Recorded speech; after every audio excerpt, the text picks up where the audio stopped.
Good morning. You listen to FloorDaily.net, and I'm Kemp Harr. I'm at Greenbuild 2014 in New Orleans, and I'm with Tim Duggan, who's with Reed Construction Data, also known as CMD. Tim, how you doing? Good. Good morning. Well, let's talk a little bit about the background first. Reed Construction Data has gone through a name change. Tell us what's going on there. There's been a lot of changes in the construction information industry, and people are realizing that we're moving from old data companies to market intelligence companies, where we help people with understanding what's going on in the marketplace by the use of the data that we collect. So Reed recently changed our name and went back to something that we were called before, called Construction Market Data. So we're now moving forward under that heading. Well, what I wanted to interview you about is the outlook for construction spending and a little bit of the green trends.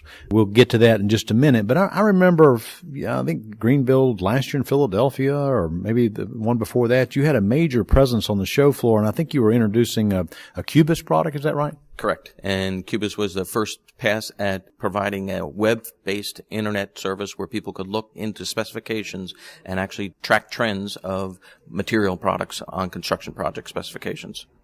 All right. So as you look into your crystal ball and you talk to your economists, I know you have economists on staff. Tell us what the outlook is for construction spending. Actually, the construction spending is looking very positive in the future. We've obviously been through our historical downturn, and we've hit the bottom, and things have been building up quite actively, and the future is really looking very positive. Two of the things we do is an economic outlook, and then we also use our planning pipeline in order to evaluate what's in the pipeline that's coming down the road, and the growth of that pipeline has been tremendous of recent. Now, the people listening from my audience are probably interested in the different sectors. You know, we have healthcare, we have education, we have retail, we have institutional. Can you tell us a little bit more as far as of that outlook, which sectors are looking better than the others? We're seeing some very good high growth expected in the medical, mostly in the hospitals, but with a little pent-up demand because of all the changes that have happened in that industry. We are seeing strong results coming out of the education market, and quite literally the retail market is very strong. So we are seeing some good signs on those as far as the future. And what about the government? Are they going to start spending again? Can you tell? The government, a call based on what happens in Washington. So there's a lot of stuff in the pipeline, but things have been there for quite some time. You know, we ran the news today on Floor Daily that the AIA index, the architectural index, came out yesterday, and it was the strongest it's been in a long time, way up, I think, around 55. So that's an indication that for 2015, this thing is going to sustain itself at least through next year, right? Correct. And that kind of goes along with that planning pipeline that I was talking about. We are seeing that same growth also, where they do a survey of the architects. We're proactively going after those architects to find out what they actually do have on their boards. And we are seeing that expected growth also.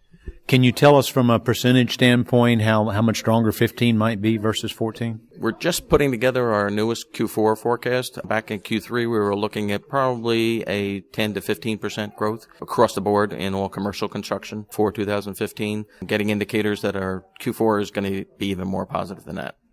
Okay, great, fantastic. We're at Greenbuild, and so when you start thinking about construction and spending, tell us what you're seeing as far as green trends are concerned. The green trends, it's very much more driven by the cost of doing green. And a lot of people are asking questions about that. Where is the benefit? You know, obviously we know the environment benefit, but people do ask that cost question and where that can go.